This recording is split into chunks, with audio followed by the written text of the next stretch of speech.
L'amélioration des conditions de vie des populations ivoiriennes, tel sera le combat 2021 de la coalition des indignés du Côte d'Ivoire, en abrégé la CICI.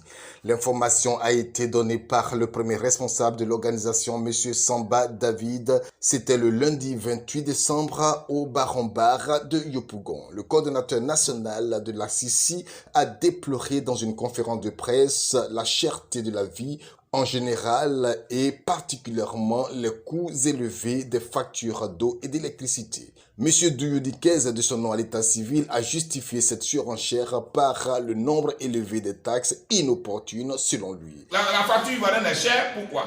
Parce que nous avons trop de taxes. Sur la partie CIE, nous avons des taxes qui ne justifient rien. Électrification rurale. Il y a encore ce qu'on appelle l'enlèvement d'ordures. Il y a ce qu'on appelle la redevance.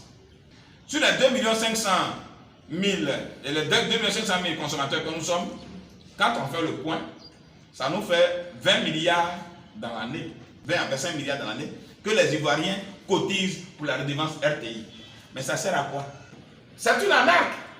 Il a fait une analyse comparative avec des pays de la sous-région comme le Burkina Faso et le Mali qui sont des pays moins nantis tant économiquement qu'en potentialité naturelle que la Côte d'Ivoire. Samba David est parvenu à la conclusion que les factures d'eau et d'électricité en Côte d'Ivoire sont exorbitantes. Pour le coordonnateur de la CICI, le gouvernement, compte tenu de la crise sanitaire due à la pandémie du Covid-19, devrait annuler les factures comme ce fut le cas au Niger et au Sénégal. Il faut dire qu'à l'occasion du coronavirus, l'État ivoirien a pris des mesures barrières.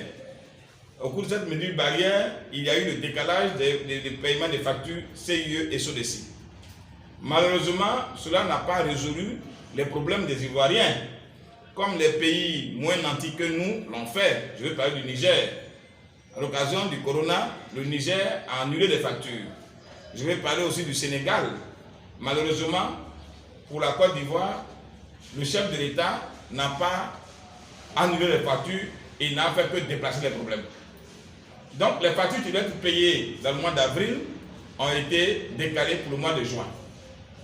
Alors, celui qui est commerçant, qui a son commerce qui est fermé, donc les factures sont en entente.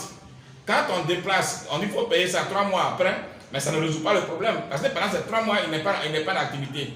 Mais pendant ce temps, il y a encore 2 factures en entente. Et dans le mois de juin, il y a encore une autre facture qui vient. Ce qui a fait que les Ivoiriens se sont retrouvés avec plusieurs factures cumulées en même temps. Ça ne résolvait pas le problème.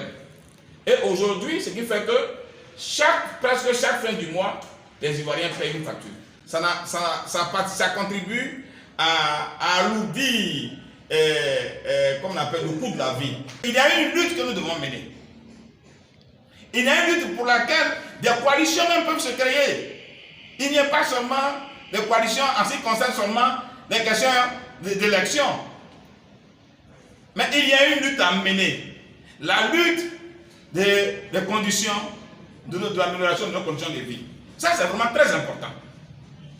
C'est pour cela que la personne de Côte d'Ivoire a donc décidé de reprendre le bâton de pèlerin pour dire que 2021 sera sous le sceau de la lutte pour l'amélioration des conditions de vie des Ivoiriens.